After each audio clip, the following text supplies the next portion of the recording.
I will call the Monday, July 16, 2018 meeting of the Monona City Council to order. Will the clerk please call the roll? Alder Spade. Here. Alder Kitzler. Here. Alder Kohr. Here. Alder Groupie. Here. Alder Moore. Here. Acting Mayor Wood. Here. Mayor O'Connor is excused. Would you please rise and join in the Pledge of Allegiance? I pledge allegiance to the flag of the United States of America and to the republic for which it stands, one nation, under God, indivisible, with liberty and justice for all. Is there a motion to approve the minutes of the June 18th meeting? I'll move. Second. Any changes to those? Seeing none, all in favor of approving the minutes, say aye. Aye. Aye. Any opposed? The minutes are approved. Anyone, we don't have any appearances that are items not on the agenda. We do have one registration in support of the full-time position for the, yes? You have an appearance for the memory kits. Yes. Oh, I'm sorry. It's just not on the agenda. Diane, you want to come on up with that? Thank you. The Monona Public Library staff have developed memory kits, boxes filled with themed items for caregivers of people living with dementia to create special moments, engage the brain, and help unlock memories. These kits were made possible by generous donations from Home Instead Senior Care, Friends of the Monona Senior Center, and Friends of the Monona Public Library. They include things to hold, books, DVDs, CDs, and manipulating things. There is also, I think, a section in there where you can write down your experiences. So some fun things to do. There are 4 kits. Their themes include nature, rural life, meditation, and hands-on fun. A dementia-friendly community benefits residents by increasing awareness of dementia and decreasing the stigma for those who live with a disease that causes memory and thinking impairments. The Monona Area Dementia Friendly Community Coalition has already trained more than 25 businesses involving over 300 people, and they are both in Monona and the east side of Madison. Look for the purple angel on the windows of Walgreens and other businesses, because those are the ones who have gone through the dementia-friendly training. Ryan is here, and he can share how you can check out these kits and some success stories from other libraries who have been using them for a while. So, Thank you. Ryan, I'll let you go. All right, so we are going to have these memory kits available in the library. The exact location will be near the large print section. We'll have them, actually we need to quick see if they'll fit either on the lower level or up top. The idea is that if someone wants them or they read about it in the press release or see it on our website, they'll come up to the desk and say, you know, I'd like to see these. Staff will direct them over where to go and kind of go through it, that it, you know, you can check them out for 28 days or a month, however you want to look at it. It's 4 weeks. You could place them on hold, however, they will not be going out in delivery, so they are exclusive to the Monona Library. And you can check them out. We have a list of all the items you can see underneath the lid. When you bring them back, we ask that you have all the items on the list in the bin when it's returned. Someone on staff will go through it, make sure that's there, put it back in the system, and yeah, we're expecting great things. Considering that Mount Horeb is the public library that we actually heard about it from. They've been doing it for about a year and a half, 2 years, and they have had many success stories with people using it. Many families have come back and said that this really helped them, and we're hoping to have the same stories collected. Does anyone have any questions at all about the kits? Any questions? No. Just a couple comments. One, it's a great program and good work by the staff on it. I'm just wondering if you're going to put any labels on these so that if somebody doesn't know about them but just sees them on the shelf, that they would know. There will be, like, in that section, there will be a sign explaining like what it is. There will be information available that either we can hand out. It'll also be available on our website. We may put what's underneath the lid, we may put it on top just so people understand what's in the kit, so people aren't opening it up in the library and taking pieces out. So there will be more information to the public near the kits. Great. Thank you. Thank you.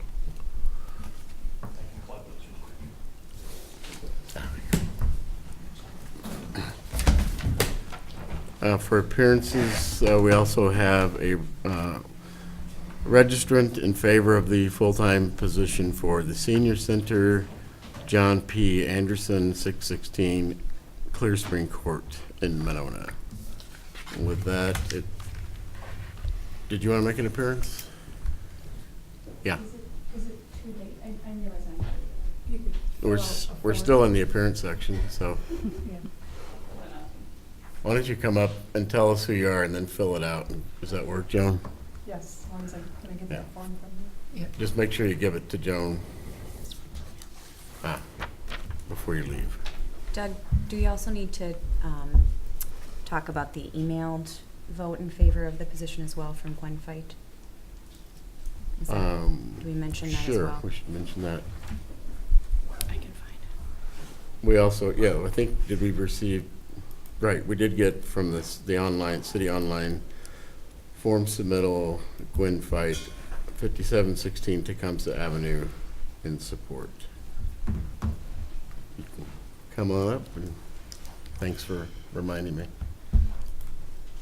Thank you. Sorry, Give us your name and address, please. my name is Teresa Rademacher. I live at 5201 McKenna Road. Thank you for letting me speak for a very short time. I wanted to come here today just to say thank you. And I don't know how many times you hear that, but something really wonderful has happened, and I just wanted you to know about it. And I wish that the people who were responsible were in the room. I thought I would have a chance to praise them in front of their boss. I spoke in front of this body in January or February, I can't recall, and I was explaining that at the end of July, there was this massive sporting event that was coming to Monona, and that it would be a pretty great opportunity to show all these other communities some of the cool things that we're doing here in town. And by the time that meeting was over, Jake Anderson and I kind of hatched a plan that has come to fruition. And in just a few weeks, it's very close, right? The city of Monona will be debuting its water bottle refill station, which is just a fantastic service that the community can be so proud of, and something that you can use in your parks, our parks, at events. I haven't seen it yet, but every time I talk to Dan Stefani, he's just like a little kid telling me how cool it is and how they've taken this original design and made it a little better. And, Des Moines did this, but, in Monona we do it a little better. I mean, it's great. And it's wonderful that government supports groups like the Swim and Dive Club or citizens who want to do the right thing and helps make it possible. So thank you very much for that. And I'm a little out of breath because I rode my bike so hard to get here from my office. July 26th, 7th, and 8th, we've got 2,000 swimmers, and each one brings parents, grandparents, friends, family. Imagine each one of them not drinking out of a plastic bottle water. That's some impressive numbers. And the Swim and Drive Club also has a really wonderful initiative, a zero waste initiative.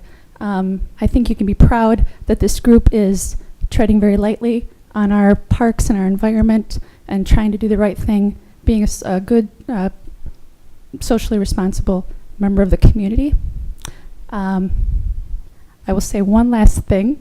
We have a number of zero waste stations that will be decorating the event footprint. The Swim and Dive Club has managed to reduce its solid waste to less than one bag of trash for every 2 to 250 people that come to its events.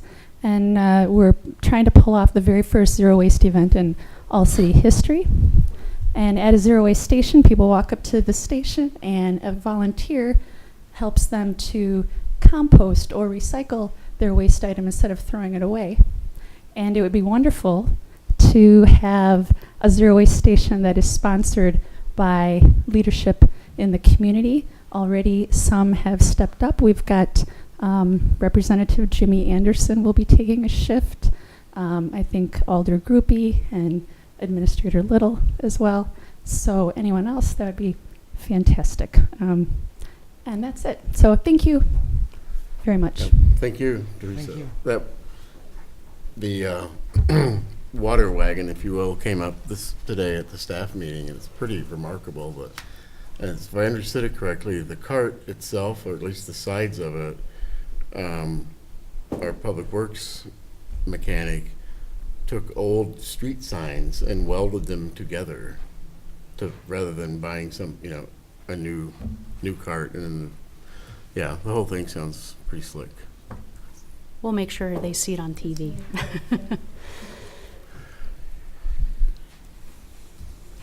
Okay, declare the appearance section closed. There's no public hearing.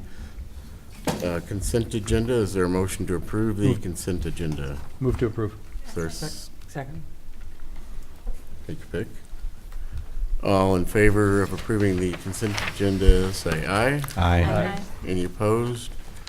Motion carries. Council action items, there is no unfinished business. We're going to do the senior center position, Tom, first, and then go into closed session.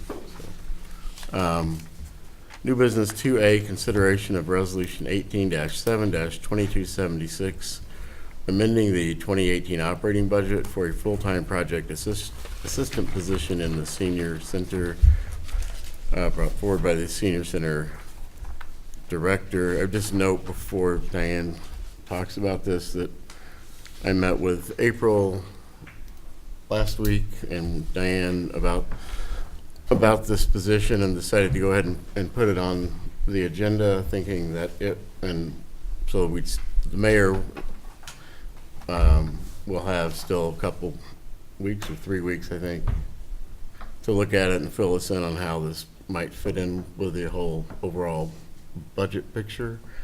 But I wanted to get it on the agenda tonight for a first read so that if it is approved, it can get moved, Diane can get the thing filled. And so with that, Diane, you want to go ahead? I appreciate you listening as soon as possible to this proposal. I was notified on July 2nd that one of my part-time project assistants is retiring. And with part-time staff, after 2 weeks, it goes very fast. So Diane Whipperforth only has 2 days that she's going to be still at the Monona Senior Center.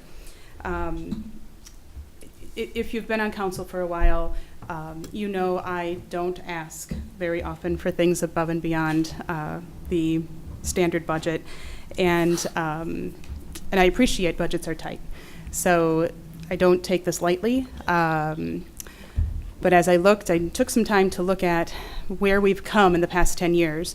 Our participation levels have increased 61% in the past 10 years, and the number of programs that we offer has increased by 54%. We all know numbers of seniors, those numbers aren't dropping, only to increase. So I think it would make sense for us to think ahead. The boomers are not coming anymore. They're definitely here, and it's our role to serve them. Why a full-time position? I think the consistency of staff is needed in the senior center. I'm the only full-time staff, so I have 2 part-time, half-time project assistants, and that makes me the fallback on a lot of things. When somebody's there for 2 days, then they're off the rest of the week. They take some catch-up time when they come back into the office, and that happens constantly, so every couple days. We use a lot of volunteers at the senior center, but because I'm the consistent staff, I'm the one that's kind of the fallback. People will come to me with a lot of things. I think that the follow-through with a staff person that's there full-time will be much quicker when our part-time staff are coordinating speakers or helping with program planning.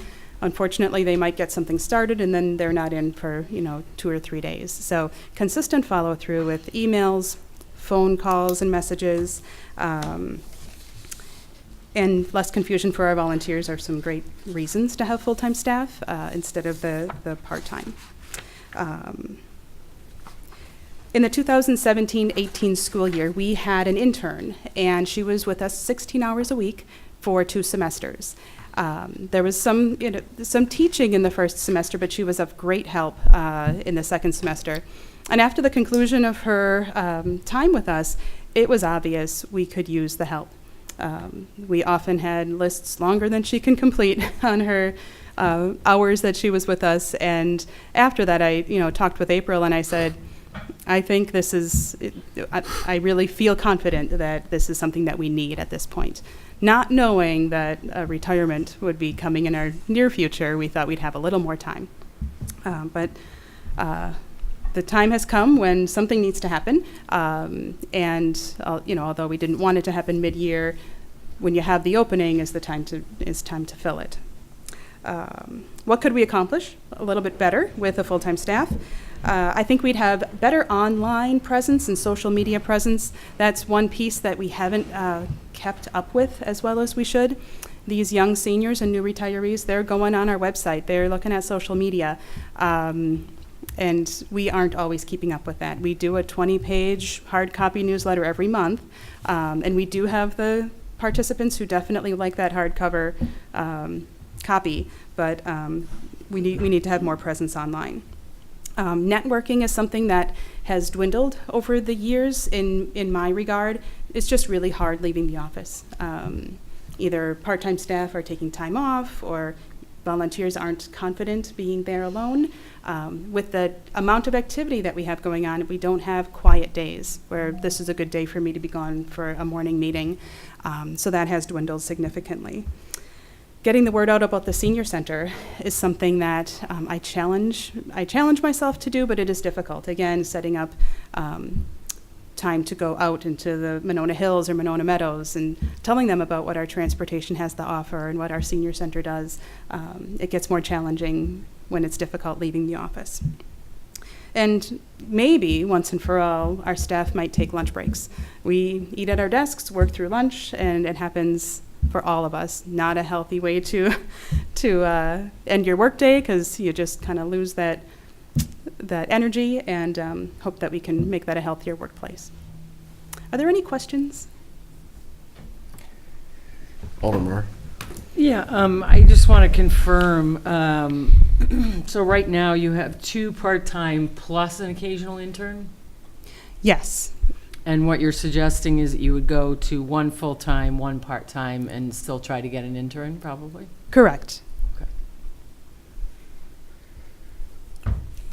Any other questions, Alder Groupie? I don't have a question. I just want to Comment. voice my strong support. I work with Diane in a variety of capacities, and I see how much is put on her shoulders and just how vibrant and active the senior center is and participants in the programs are. And I think it would be a great idea to give her some support and some help in managing all of those activities and programs. Thanks. Okay. I did ask the finance director to stick around. I'm gonna let me go up to the podium, and you had presented some information at Finance and Personnel about how this might fit into next year's budget and where we would be with the levy limits.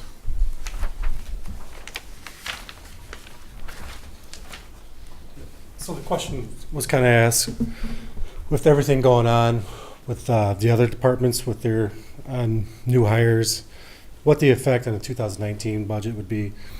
So basically, if you remember during budget time last year, we hired the fire personnel started, I think in April. The rec department started early. I mean, we switched that earlier in the year. Dispatch, that started in July, budget-wise, in the senior center.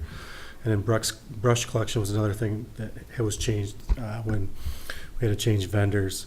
So basically, starting at these, looking at next year to get a full year's worth of expenses in there, budget-wise, increase the budget right away to start, including the senior center. $145,000 would be the increase just to start. So that'd be where we're starting point. The fund balance number right now is 1.5 or 25%. 25%, which, you know, our goal is 15 to 20, so we're at 25 with that. The thing is kind of brought up where we at with our budget next year with TIF 2 closing and just with the general levy increase. Not gonna get into too much detail how the numbers come about, but roughly with everything, with the TIF 2 closing and the new, we could increase up to about 500,000. Not a hard number, but it's a pretty good estimate. When I ran the projections based on the 145 and then with the health insurance increases and some other changes, you know, I know about with contracts and whatnot, with wages, we're kind of right around 350,000. So roughly kind of have $150,000 left for other, you know, other departments been asking for staff.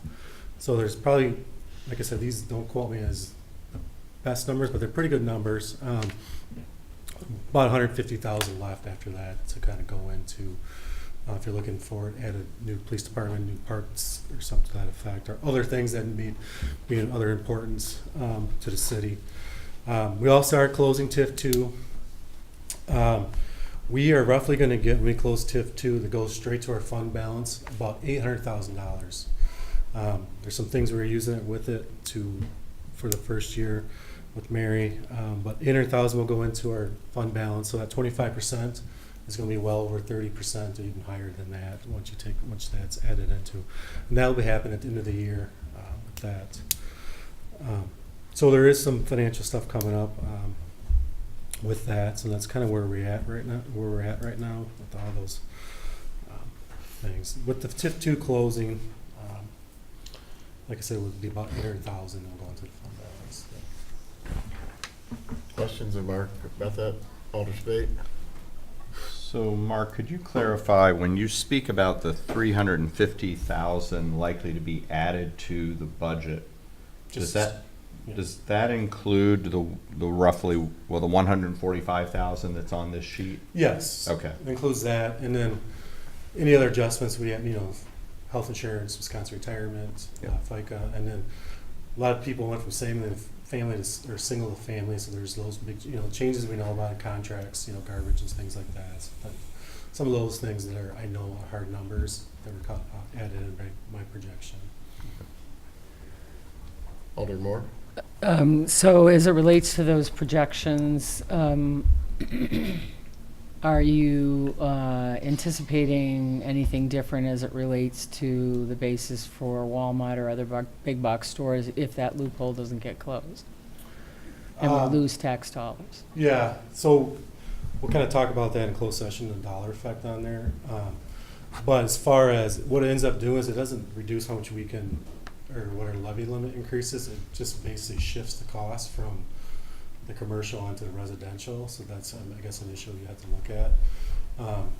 So their assessments go down, and that cost has to go. I mean, somebody has to still pay for the current levy. So it basically gets shifted on to the residents. So that will be an issue when you want to look at, you know, where it's going to go to. The residents are going to pick up a share of that cost. Well, we'll kind of go in detail in that with those numbers.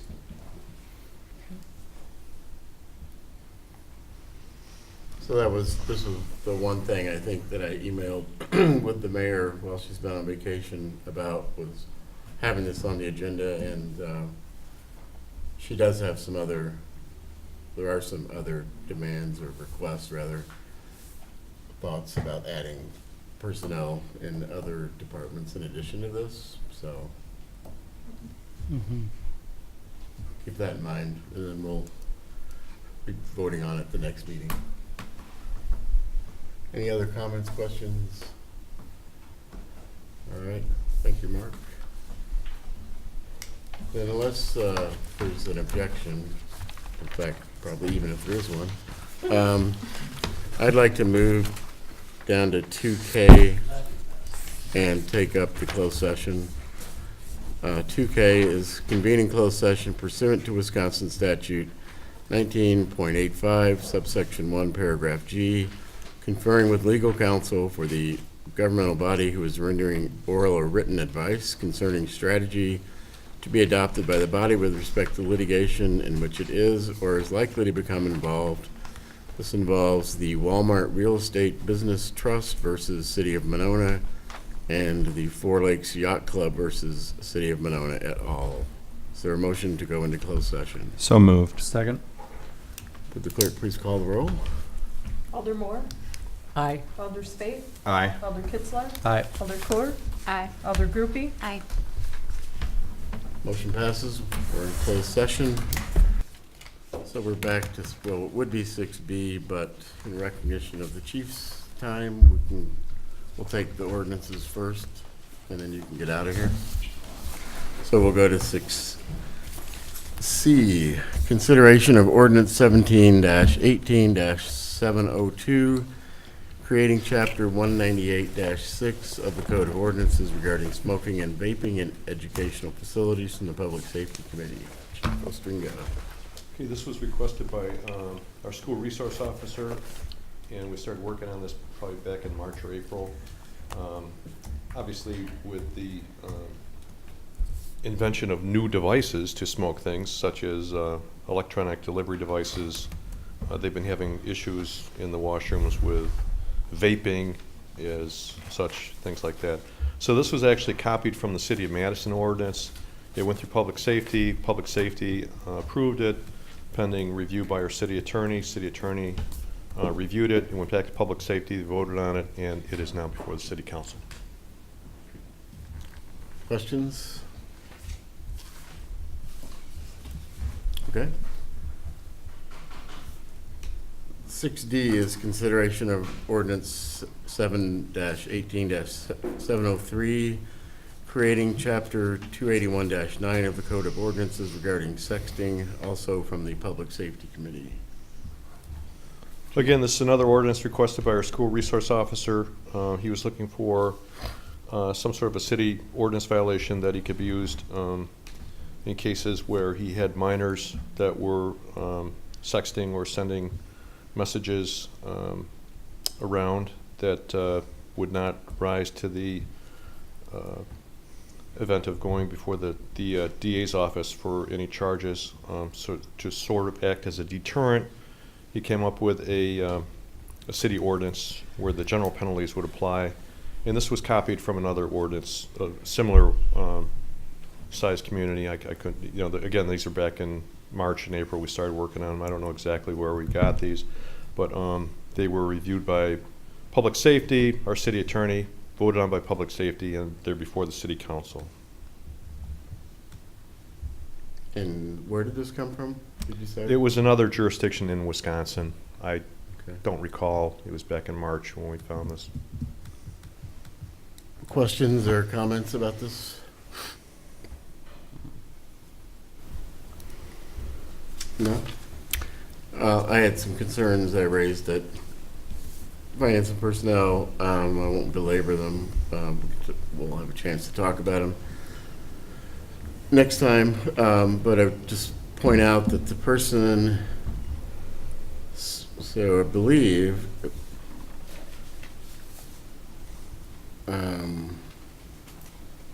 it only applies to minors. Either person could be prosecuted if the recipient had solicited the transmission, if it was sent to them without with them asking for it, and they also took steps to report it and so forth, then they wouldn't be subject to being charged. I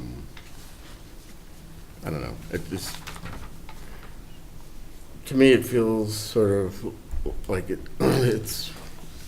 it's a bad thing that kids do this, but I'm not sure that there's a legislative or legal response to it is going to be that useful. That's my 2 cents. As I brought up in the earlier session, you know, this is kind of like our bully ordinance. A lot of times you'll get parents involved once something like this happens, and if this can generate the discussion with parents and their children to somehow prohibit this, it's a good ordinance if we never have to write a ticket on it. Okay. Anybody else? Okay. Alder Spate? I have a question. So, maybe this answers itself because you have minors involved in this, and this only applies to minors. Because in my mind, if two adults choose to engage in this sort of activity, I mean, obviously, if one person it's not solicited, then, you know, I'm not sure what the law says. I mean, obviously, if I receive unsolicited graphic texts from someone that are meant to offend or you know, just shock me, then I could see how that's problematic. And maybe it is true that consenting minors, that's not, I mean, is our goal here not to allow consenting minors to sext each other? Because it seems like that's the goal of this. Yeah, I mean, you've probably heard it in the news in the past where something like this starts, the next thing you know, those photos that someone was maybe blackmailed into giving someone are out there and everybody's seeing them. And, you know, is that, you know, young person that's under 18, were they thinking properly when they released that picture to their friend at the time? So, I mean, it's supposed to act as a deterrent and give our school resource officer a tool that he can use in the event it becomes up. Because, you know, it's a lot of times it's not the children, the minors that are complaining about it. It's once the parents find out and they want something done and we have nothing that we can charge anybody with. So that's the basis for this ordinance. Okay. All right, thank you. Okay.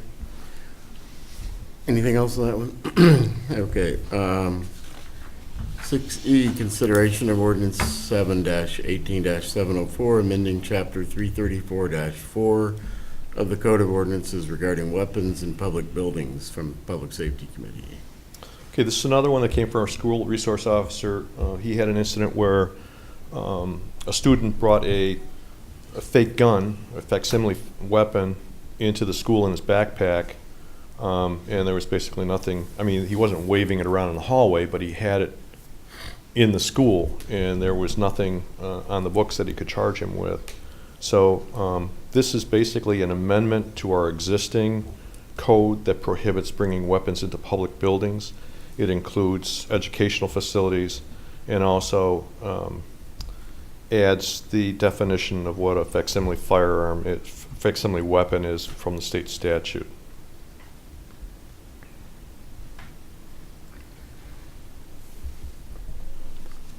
I have a question Alderman Moore. related to this, which is, I guess I'm wondering if, because we're considering, as it relates to educational facilities and also just the ordinance generally talking also about public buildings, I'm assuming that applies to, for instance, this building. I guess I'm wondering if it only applies to,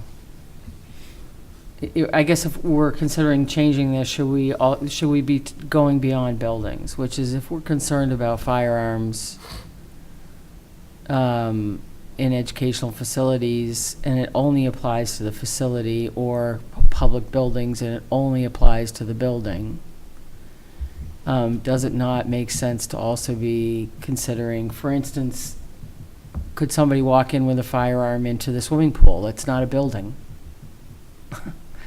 It might be, if it's a public facility, but it's not a building, or the skate park. So I guess I'm just wondering if it makes sense to be looking this maybe from a wider standpoint. If we're going to change the ordinance, does it not make sense to be widening? This one is specific to public buildings and educational facilities. I believe there are already ordinances on the books as far as, I'm not sure if it's possessing, but I know for sure you can't fire weapons in Yeah, parks. I looked at our ordinances and it looked like it was only related to firing. Okay. It wasn't related to bringing. So So- somebody could bring a firearm into the pool, for instance. I mean, we're trying to add a little bit of teeth to this so that you can't, like, threaten someone Mhm. with a fake firearm or anything like that. But on the other hand, I mean, when I was growing up, we were always playing Army, Cops and Robbers and stuff in the park. Are we gonna take it to the extreme where kids can't have a squirt gun running through the park playing? I mean, Right. I don't know where you draw the line. I think your question, though, is whether someone could bring an actual firearm Right. into the pool area. Right. Although there, they would have to go through the pool building, pool house to get into the pool, but It's true. into other, and I don't know the answer to this, into public parks, and I'm not even sure we could prohibit that. Well, we do have to have signs posted on our buildings, and I Right. don't know if they have those signs. I think they have them at They the do. community Yeah. center. I'm not sure if they have the signs posted as you enter the pool. If they have those signs posted as you enter the pool, then it would be prohibited. They do, pretty sure. So then it would apply. Right, but in terms of being in a city park, sounds like we don't prohibit possession of weapons. I don't know if we can constitutionally or not. I'd have to look at the ordinance. Yeah. Get to- And then also just related to the same thing it said, again, just looking at the ordinance overall, because this is the first time that I've looked at this ordinance in detail, I noticed that it said it does not apply to a person who leases and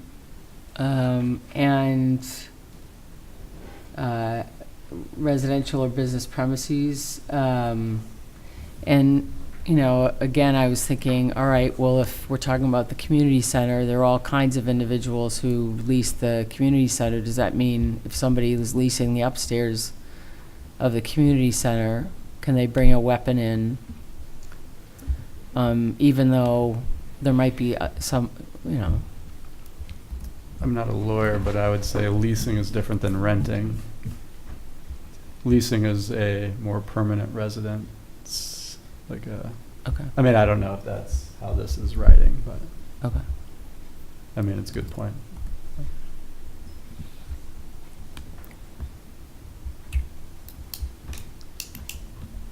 Yeah, I don't know. Yeah, I would agree, though, a lease is a longer-term Different, interest in property than renting. Although we definitely have long-term leases or rentals, if you will, do we not, with numerous? Rental agreement. And so is a long-term rental agreement, for instance, with the church group that stores its stuff, or the other people that, is that a lease, or is that a I'd still rental say it's not a lease, but I'll leave it to the lawyer. Yeah, I don't know. Okay. Leave it to the city attorney. But good questions, Alder State. So I know that this particular ordinance is dealing with city buildings, and the last ordinance dealt more with what we can do in our school buildings. So I'm tempted to ask, because I was thinking about it, can we prohibit firearms coming onto our athletic field, say at a Friday night football Right. game? That was my point as well. That's what I was thinking about when Alder Moore was talking about, Right. the skate park, and Right. because that's really, I mean, even though of course the skate park is an issue too, or a place where we'd want to be able to have that ability to prohibit, and then to, if someone comes and is just, threatening, we would want to be able to do something about it. I'm curious, and I'm not sure if you know, but Well, I think that if someone comes in with a weapon and threatens people, that goes to another higher level than this. This is a city ordinance, and under section A3, no person shall enter or remain in any part of any educational facility, as that term is defined in 101.123 FLAE. I don't know if that includes athletic fields or not. Okay. I mean, I looked but it that's up. something to look at. Okay, and? Because I did, because I, that's exactly what I mean. I mentioned the skate park, but I was also thinking about the athletic facilities and the grounds of the schools, if you will, like the Right. football field or whatever else. And it doesn't say grounds, it just says buildings. So, again, it for me, it begs the question, is because I think this might be an opportunity for us to speak as a community about public safety, among other things, that I guess I wonder, does that mean that somebody could go to a football game with a gun, or to a soccer match, or for that matter, yeah. And do we have, Well, we since could- those we- are officially the grounds of the Yeah. educational facility, do we have the ability?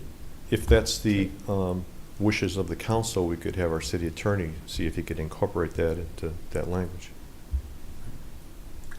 I would suspect it would be I certainly would support it, and then I think I would expect that school officials would also want to have that ability, and so I would want, because I would expect that there might come a day, when you're walking through a metal detector going into a football game or something. You do it at Camp Randall.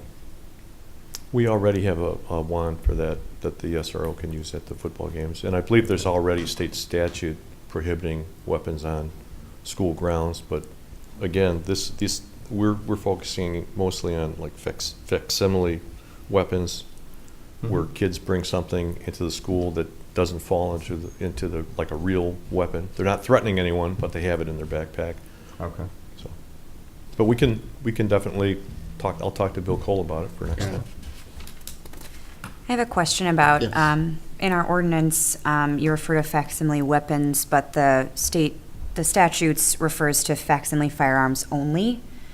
So I'm wondering if we either need to change the language in this ordinance to say facsimile firearms, or if we need to provide more of a definition of what other fake weapons would be, what constitutes a fake weapon that's not a firearm. Well, 941.2965 is restrictions on use of facsimile firearms. In that section, they define what a facsimile firearm is. It's a replica, toy, starter pistol, or any object that bears a reasonable resemblance to or that reasonably can be perceived to be an actual firearm. Right. It does not include an actual firearm. But in our red line version of what we're examining right now, we use the term facsimile weapon. And so I'm just wondering if we either need to change that word weapon to firearm, or if we need to provide any other Okay. clarifying details of what that would be if it extends beyond firearms. Right, yeah. I think if we're going to define it by reference to the state statute, then we need to use the same terms.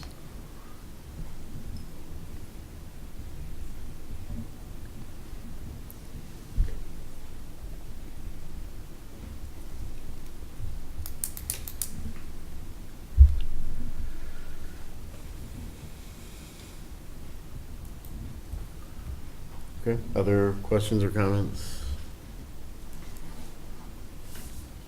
All right, let's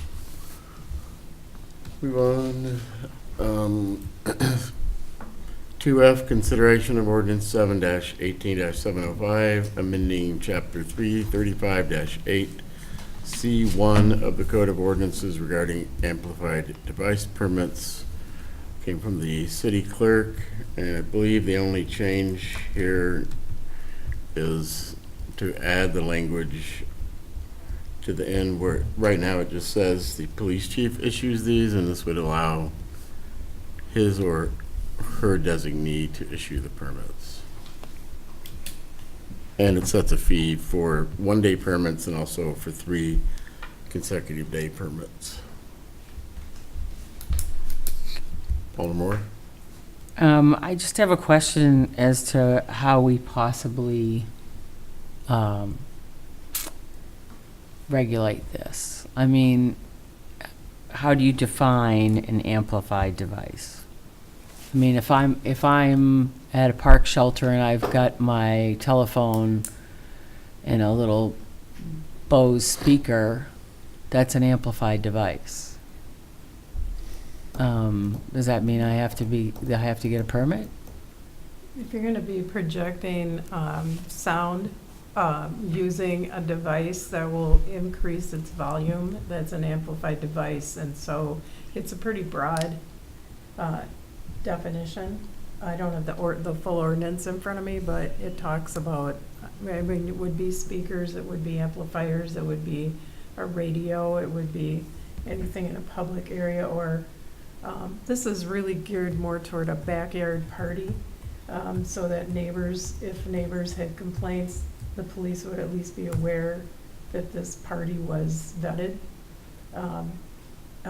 So, it's a pretty broad definition, but So if I have a backyard party with with a small speaker on my patio and I don't have a permit for that, it's gonna be all right. I mean, it's really, some of it's gonna be complaint-based. Most of this would be if you know you're going to have a band, or you know you're gonna have something outside of the norm of, playing your radio in your garage while you're cleaning your garage is not gonna be an amplified device.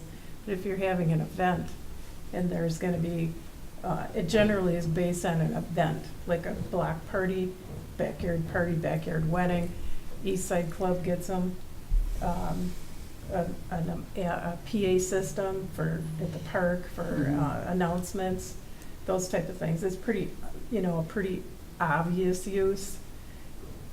But if you're gonna be in a park shelter and you're gonna amplify your phone so that you're providing entertainment or background music for an event, you probably should have a permit.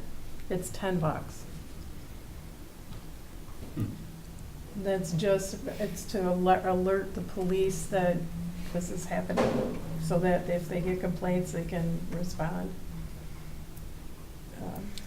it just seems like in the absence of a decibel level or something like that, that this is fraught with, you're picking on one person and you're not on the other. I mean, I just as somebody who lives right next to Schluter Park, I mean, I can tell you that there's, it's pretty regular that people have, I'm not saying it's loud, I'm just saying, but it is a speaker, it is amplified off of their phone or whatever with the technology these days.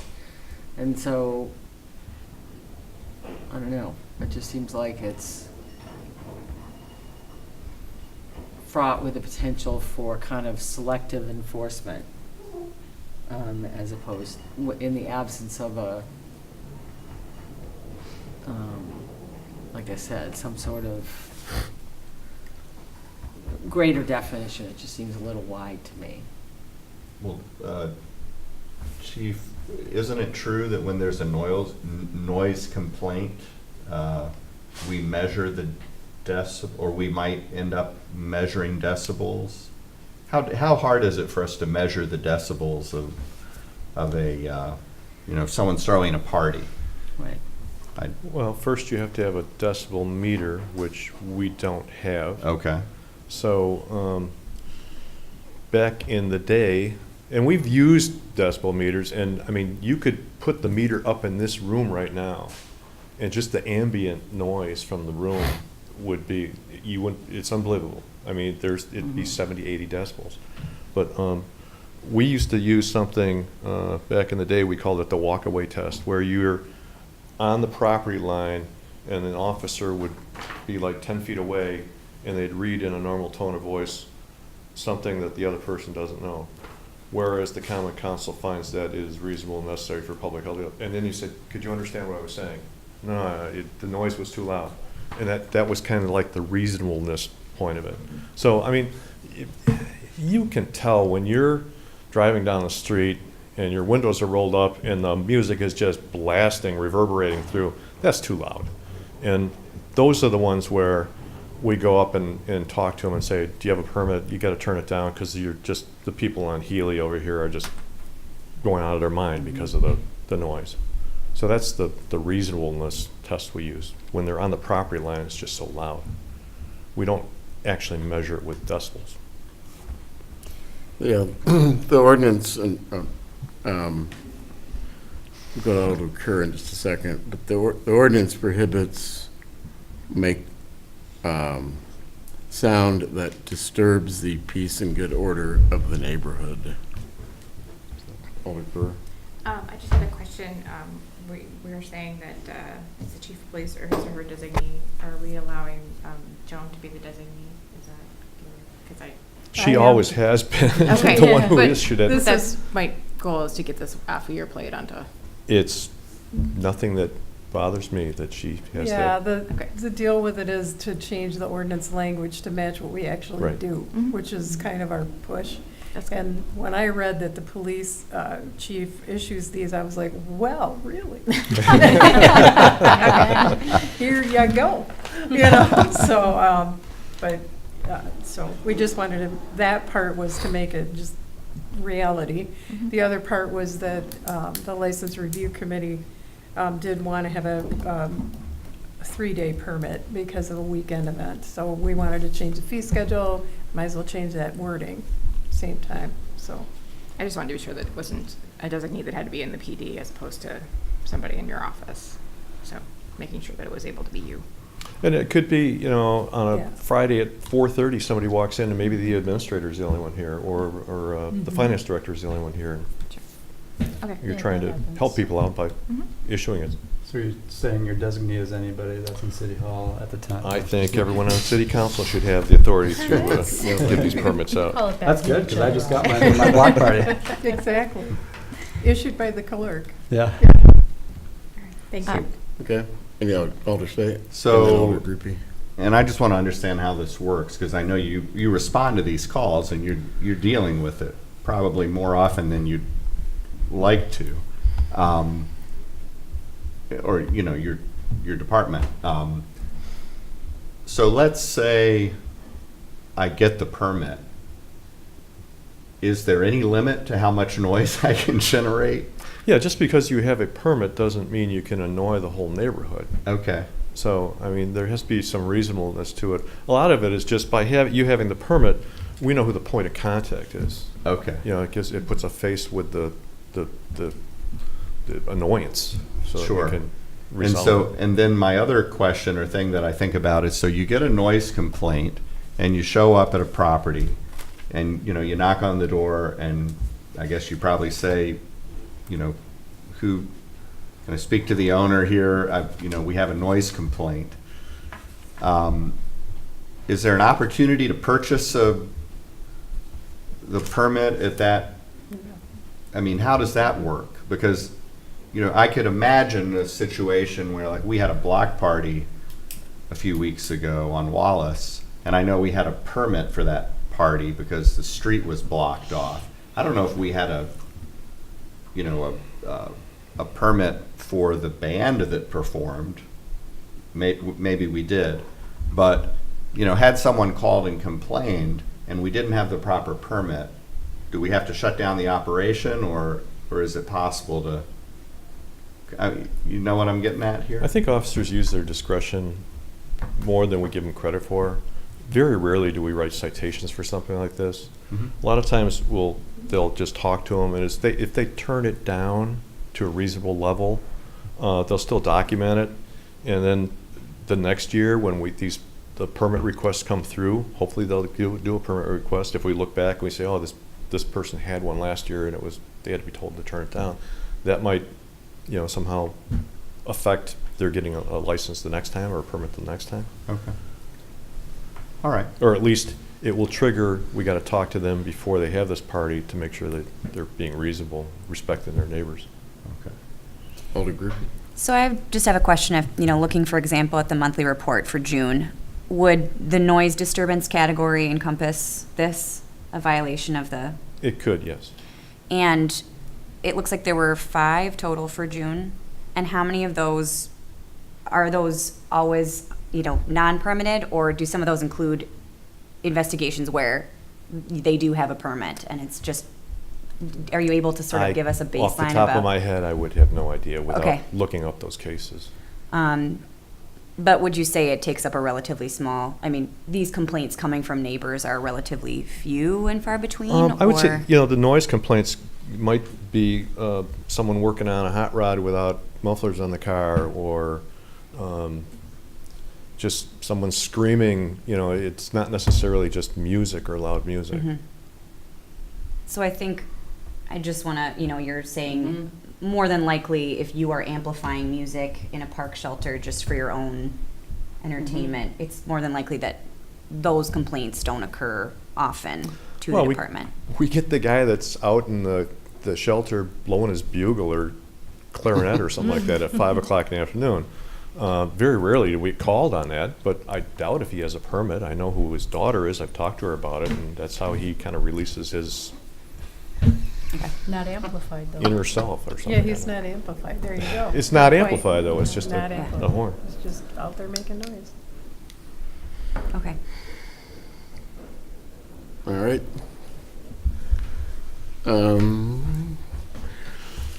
2G, consideration of ordinance 7-18-706, repealing and recreating chapter 175-25 of the Code of Ordinances regarding swimming pools and in-ground hot tubs from the Public Safety Committee.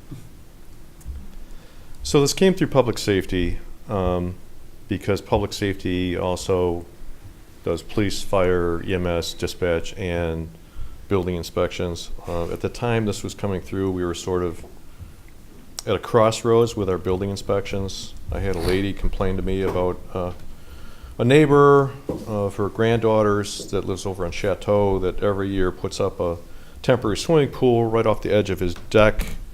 And she's concerned that there was no railing around it or way to keep, kids from getting inside that. So it caused me to read our current ordinance as far as swimming pools, 175-25. It basically, it only addresses pools that are in the ground. It didn't address anything above ground or anything temporary. So I talked to one of the building inspectors we have now, Mike Bortz, that we contract with, and I asked him for some input, and he came up with the Portage, Wisconsin ordinance that he seemed to think worked well for them.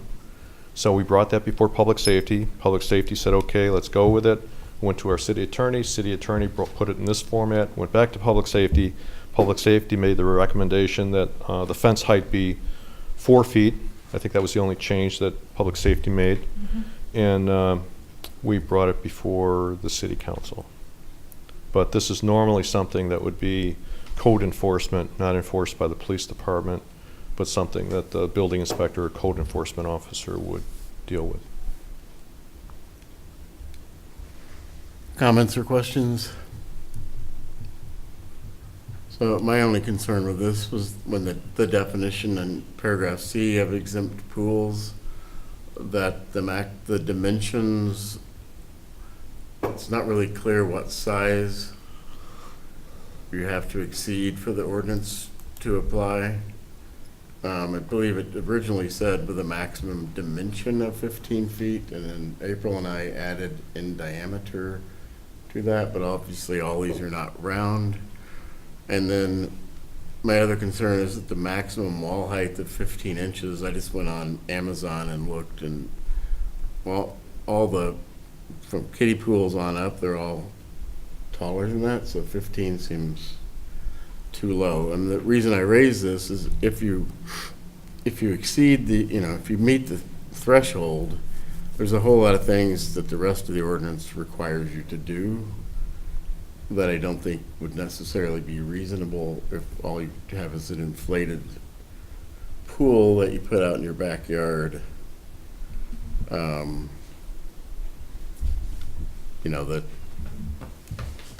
It's not an above ground permanent pool that's there like year round, or not year round, but is in use, has water in it every day. So I just want to make sure we're not requiring everybody with a kiddie pool, a large kiddie pool, to get a permit.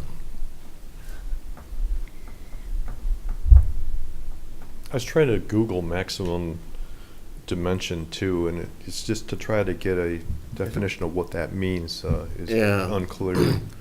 I think it needs, maybe it's surface area, square feet or something. Alder Kitzler? Is the intention for essentially permanent structures, above ground or in-ground pools, or are we, I haven't seen this example of a pool where they would build it during just the summer and then take it down. But I would imagine that this would be any more permanent structure, whether it's filled with water or not, is a moot point. But are we saying you have to put a snow fence around a pool? I don't know. Well, above ground pools are supposed to, the way this is worded, above ground pools would have to have with a raised deck around the entire pool perimeter with an attached enclosed railing which complies with the International Building Code requirements as adopted by the state. So if you have an above ground pool that is above those dimensions, that would require a enclosure around it. It talks about hot tubs too. A hot tub, you'd have to have a cover that protects people from getting in there too. And then I know at Personnel and Finance we talked about, would this apply to existing pools that do not comply? And then when I read through this, it would. Existing pools must comply with this once they fill it with water and put it in service. So it's not like you're grandfathered in and can never have a fence around some pool. It's not just a fence though, as far as I know. You can do like a ladder lock, or you can have covers that are locked. Well, it gives you, under that Section G fence requirements, it has 3 different definitions of what you have to have depending on what type of pool you have.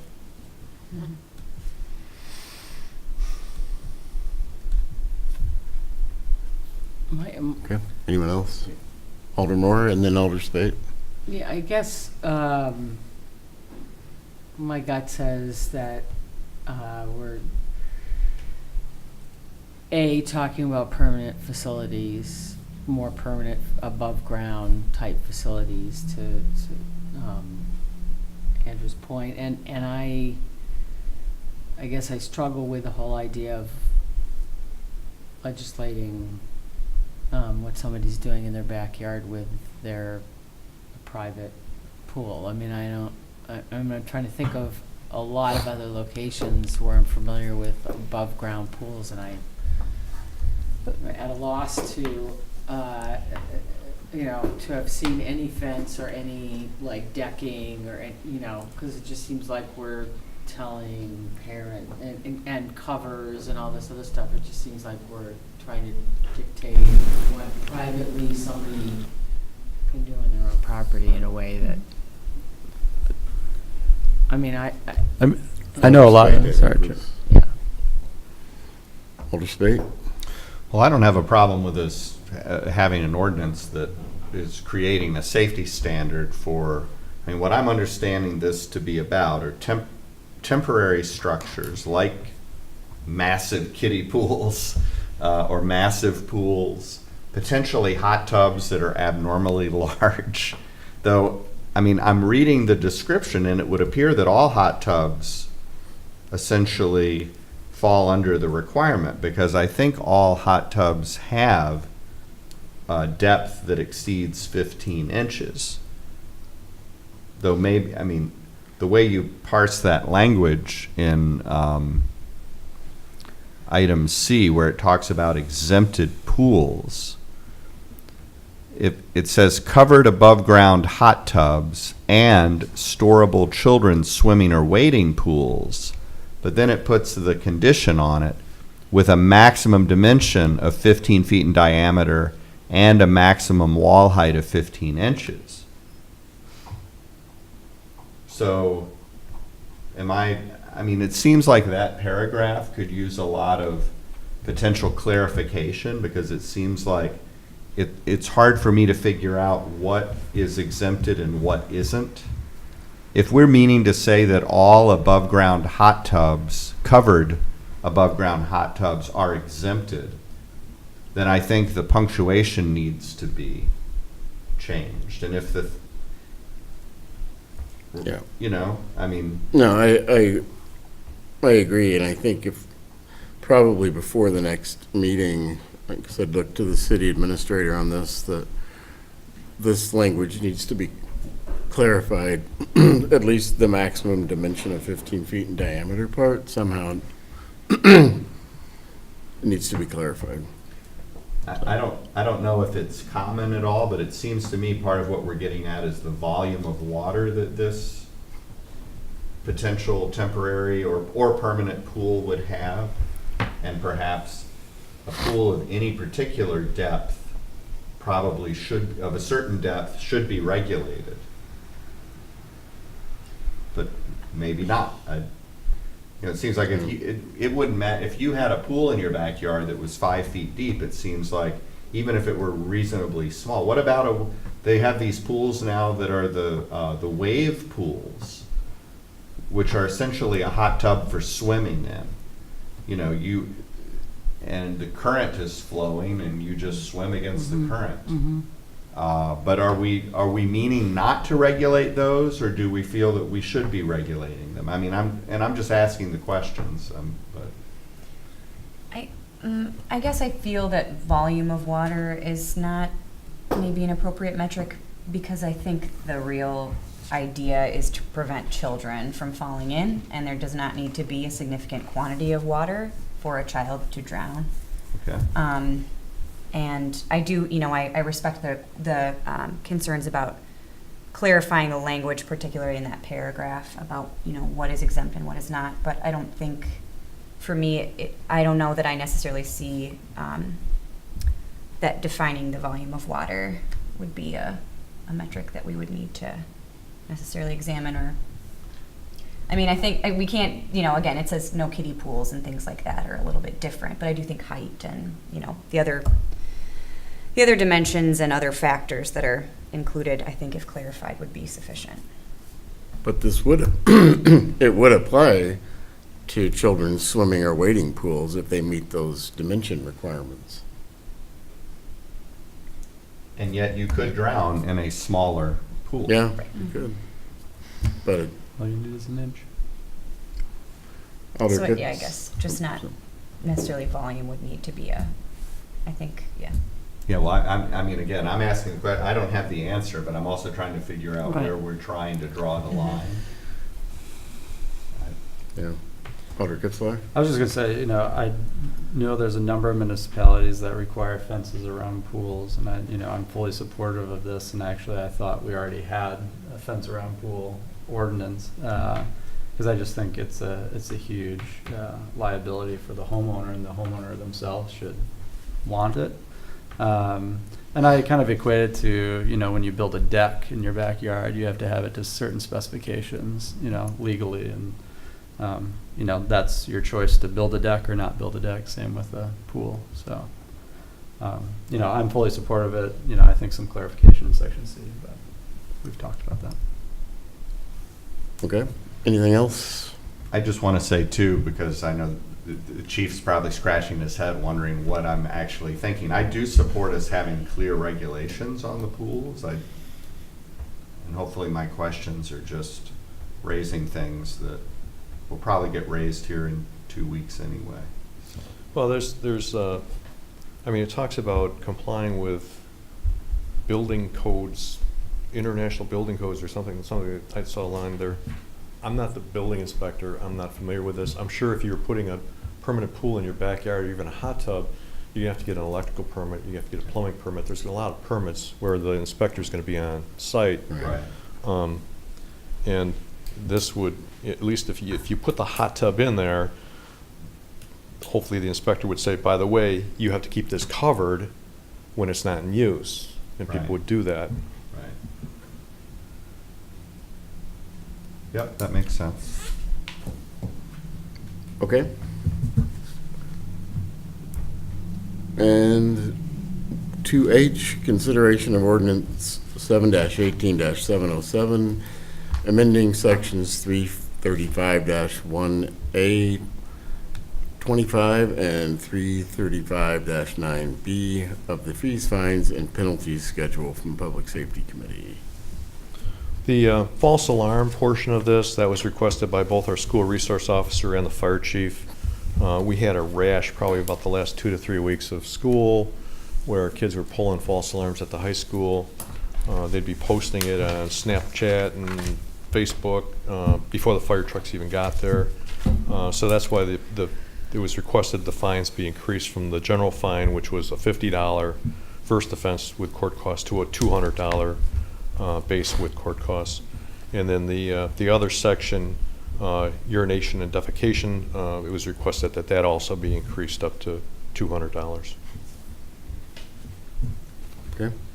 Any questions?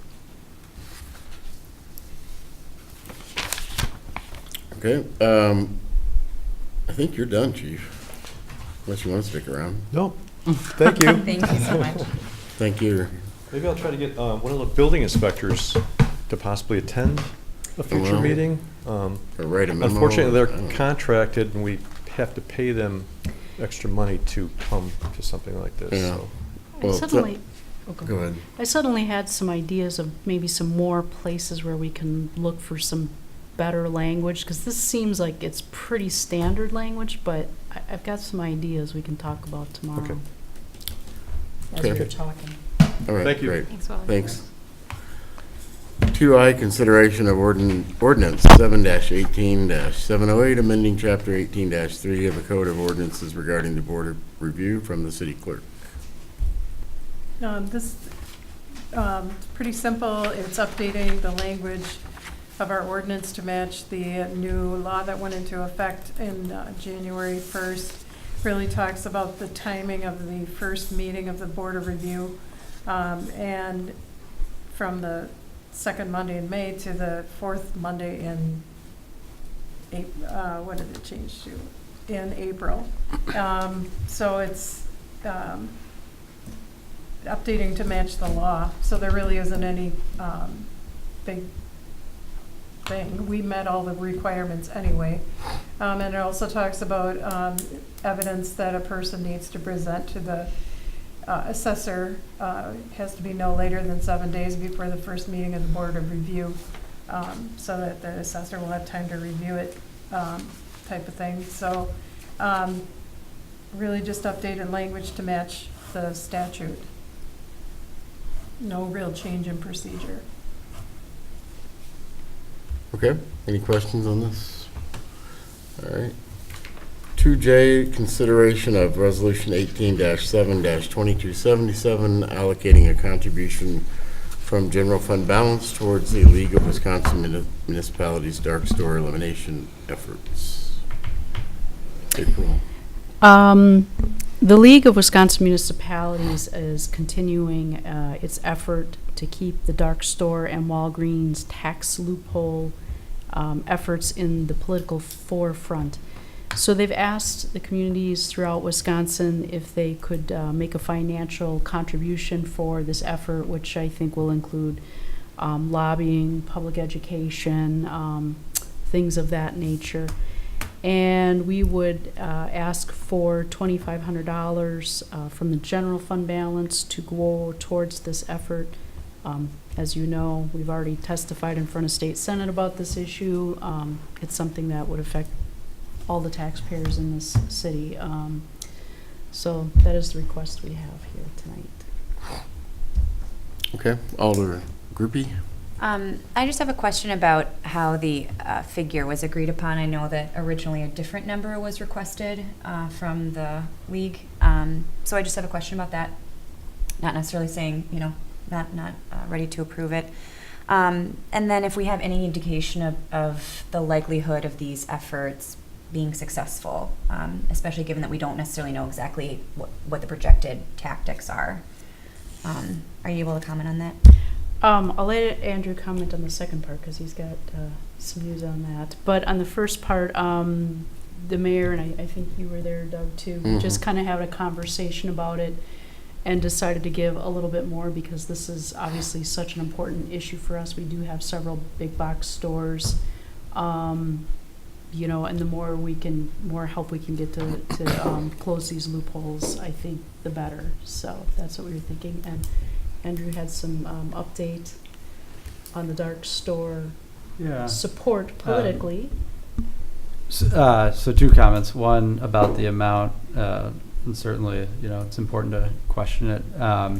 In their letter, I was just trying to find it, but it has some sort of language of, you know, thinking about contributing.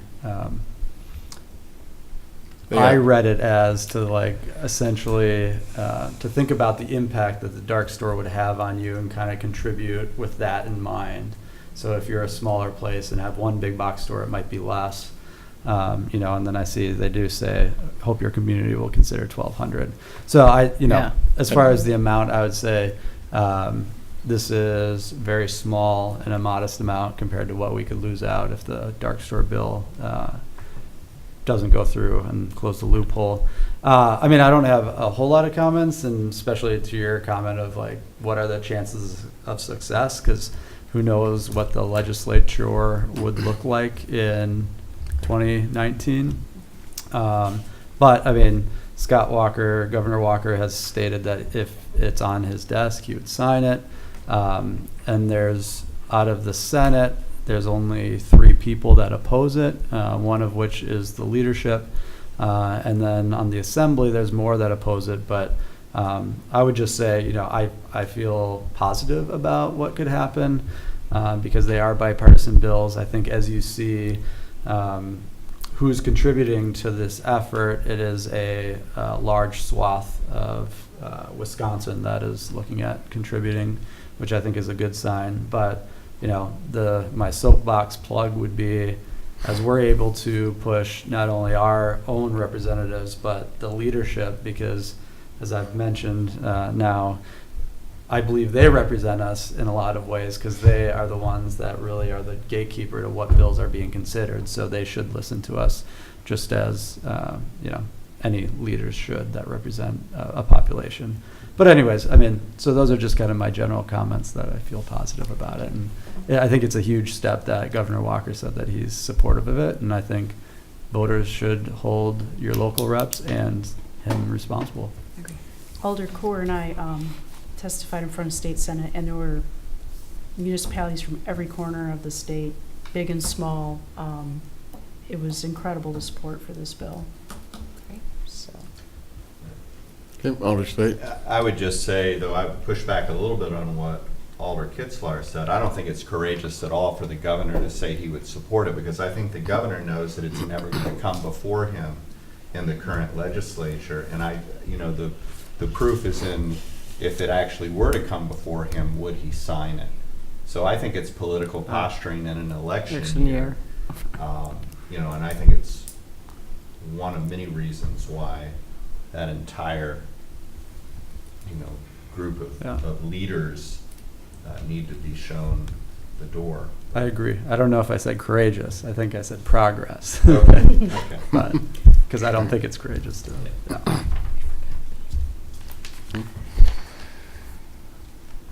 Oh. Can I just, Yes. I just wanted to Alder. ask one, yeah, I was just looking at the letter again from the league, and I guess to speak to Molly's original question, does the league have a good lobbying record or a good track record as it relates to moving the legislature?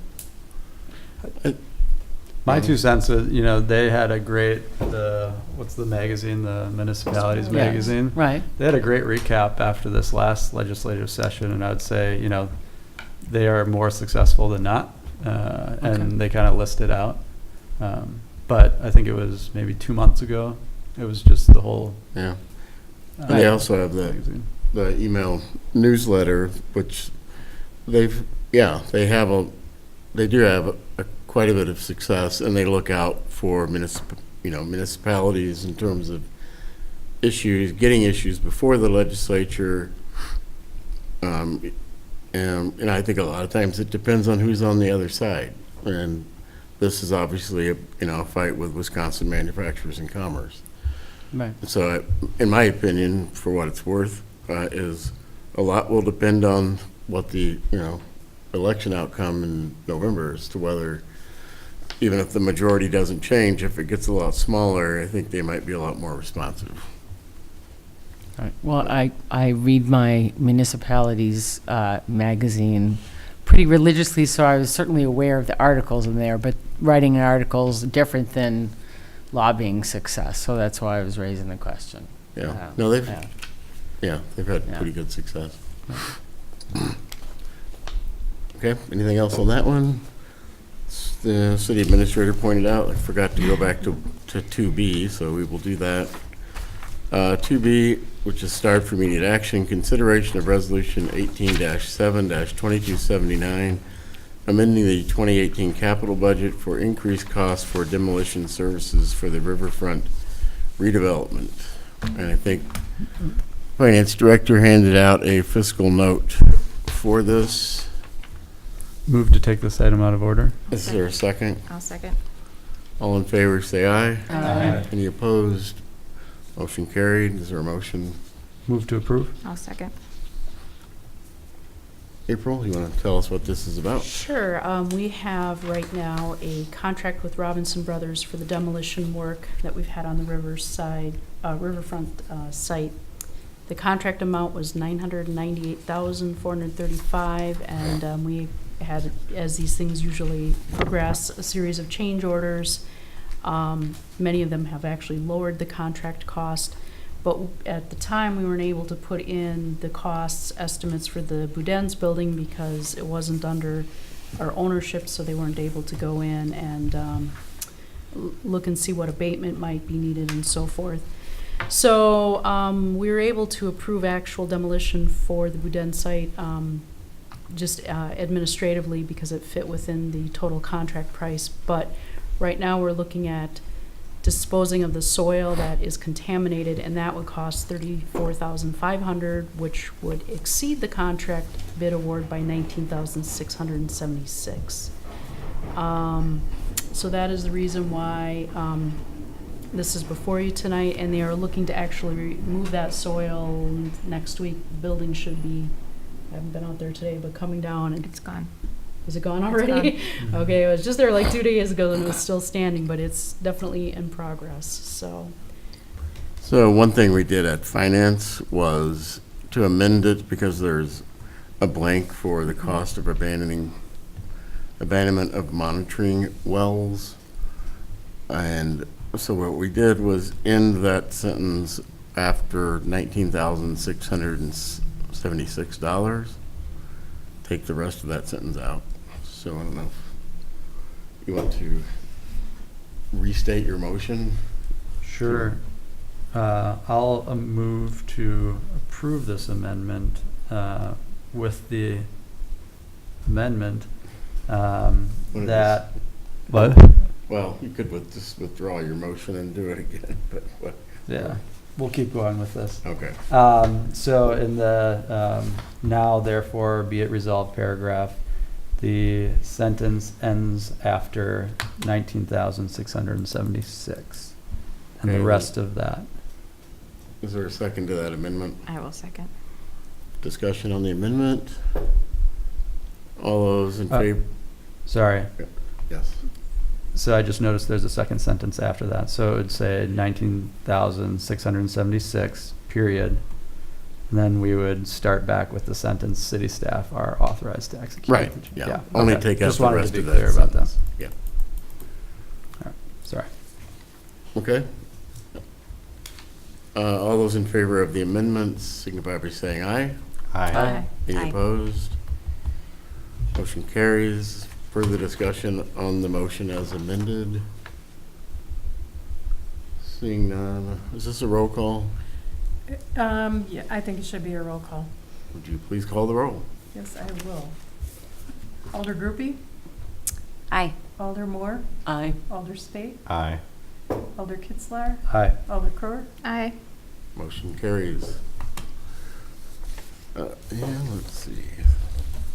We need to go down to 2M, consideration of resolution 18-7-2278, approving a settlement agreement with Walmart Real Estate Business Trust that was discussed in closed session, unless somebody has something they feel like they need to say in open session, we will just carry that over to the next meeting. Okay. Item H, reports of committees, commissions, boards, mayor, city administrator, et cetera. Alder Groupie? Okay, so a few notes from the library. The vestibule construction has been delayed and most likely will be starting next week, so just a heads up about that. And then additionally, tomorrow night we're having a first steering committee meeting for the Loudon Library event for 2019. And just asked to save the date for January 26, 2019 for that event. Beach theme. All right. Alder Moore? Nothing to report. Alder Spate? No report. Alder Brewer? I just wanted to briefly commend the efforts of the Monona PD and the Monona Fire Department who responded the other night when the explosion happened in Sun Prairie. I appreciate their efforts, and I know it's a difficult time for our fire department, being that they've lost another municipality for a colleague. So. Here. Just on that, on that note, when I had heard about what had happened and got the report from the Chief Ostringa, I did authorize them, in fact, directed them to expend whatever staff resources or whatever we needed to do to aid Sun Prairie. So, Alder Kitzler? To build on Teresa's comments, so the All City is next week, and so I'm sure they'll listen to it. So I just wanted to thank all the city staff that participated in it. I know Public Works is building the water wagon. Parks and Rec have done a lot of things, obviously with the pool, and I know the police department's involved and our med group. So it's a great event. If you have never been to an All City, you should go. They are crazy and amazing. And just to see the young kids from 4 years old or 3 years old all the way to 18, compete. This is the second largest meet like this in the country. And so I think it's an honor that we're having it and hosting it, and I think we have a great facility to showcase. So, I applaud everyone in Monona that's been able to put, our best foot forward to all these other pools and residents of Dane County. Otherwise, nothing else to report. Okay. City Clerk? Just wanted to report that the deputy clerk has started her first year of certification training at the UW Green Bay Institute, and so she's well on her way to being a Wisconsin certified municipal clerk. All right. City Administrator? I will be at CIVMIC Thursday and Friday, and I'm sure you saw it in your packet and read it thoroughly. There's a really cool report in there about all the waste that was diverted from the landfill as part of our sustainability efforts at the riverfront. We diverted about almost 13,000 tons of material for a rate of about 88%, and the cool part is we salvaged a lot of things that went to some great organizations like Sector 67, the schools, and Habitat for Humanity. So it's kind of a neat report. I did a little blip on it on the radio, so it's just kind of a nice thing. Great. It's all about sustainability today, I guess. Okay. So my report, I guess, is everything was pretty quiet while the mayor was gone, but I'm really glad she's back, and she's back in town, I should say, I believe, anyway. That was the plan. So thank all the staff and everybody who really made things run smoothly. So that's all I have.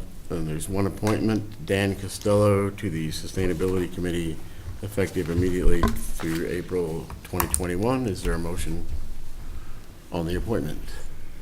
I'll move to approve. Second. All those in favor say aye. Aye. Any opposed?